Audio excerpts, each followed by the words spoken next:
Welcome back to News 12, folks. I'm Ryan. And I'm Dan. Well, we've covered the Bill Cosby allegations and the Ebola crisis, so now onto a lighter topic: warm and fuzzy feelings around the globe. First off, we start with Israel. Oh, it's a hotly contested piece of real estate for over 3,000 years. Some call it the Holy Land, some call it the Promised Land, but we can all agree it's a land. King David, the Crusades, the Israeli-Palestine conflict, what's not to love? It's been occupied by the British, occupied by the French in contemporary times, and designated the nation of Palestine. Then, once again, granted as the homeland of the Jewish people. What could go wrong? Despite the fact that the majority of the Arab community has never officially recognized Israel as a nation, despite the fact that it still remains a barren, dry desert with little or no resources, it's still a hotly contested area. The Western Wall, Dome of the Rock, Mount of Olives, you name it. Or whether those names don't mean anything to you, just know that people are living and dying over these quote-unquote holy places. Getting to modern times, only 3,000 people or so have died over the conflict directly from combat. Though over 90% of those people killed were Palestinian, it's their fault. Well, I suppose it's a done deal.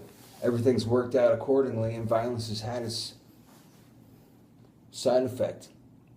So, onto an even more encouraging topic, we move to Dan on the Ukrainian-Russian conflict. Thank you, Ryan. As we all know, since the fall of USSR, everything has been going nice and smooth, with no problems, no conflicts. But unfortunately, we do find a really tragic conflict that it has been there for the past couple of days in Europe. Well, you can say in Ukraine. And it's the Ukraine attempts a new ceasefire in the east. Ukrainian military authorities say that they are suspending hostilities against Russian-backed separatists in the east in line with the truce declared last week. Military spokesman said on Tuesday that they are acting in accord with the Day of Silence proposed by President Petro Poroshenko. The Ukrainian military have suspended all combat actions and are ready for the Day of Silence. But if the separatists attack us, we will fire in response, said one of the military spokesmen by telephone.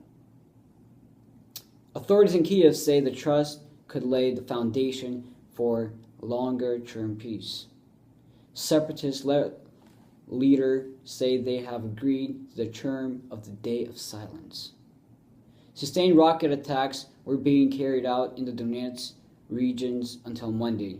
Ukrainian officials say Tuesday that government-controlled residential areas and armed positions had come under fire 64 times over the previous 24 hours.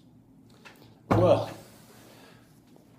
warm and fuzzy, I don't know. We're getting there, but yeah, we got a lot of work. Yeah, we do. And I believe, I was thinking with the Israeli and Palestinian conflict, with the Ukrainian and the Russian conflict, we see that the conflict is there, and it was there for many years, right? It was there for many years, and people can't find peace. They can't find the understanding of each other. And I'm thinking, when will this ever end? Will there be? It's as long as man's been around. Yeah, and this kind of conflict's been around. And What's the solution? It's conflict between people within the country. So it's between, it's not because it's conflict within the country, and it's sad that people fight their own people. Well, if you go back far enough in the roots of civilization, How far apart is a Jew from a Muslim? How far apart is a Ukrainian from a Russian? Yeah, there's If you go back, we're all the same. we're all the same. Yeah, true. And yet they find these small things, small bits and pieces, which separate them from each other. Mm-hmm. But I believe that one day this will all end, and we'll see peace between nations, between people, between countries, between community. We'll see the peace, we'll see the love, we'll see people be united.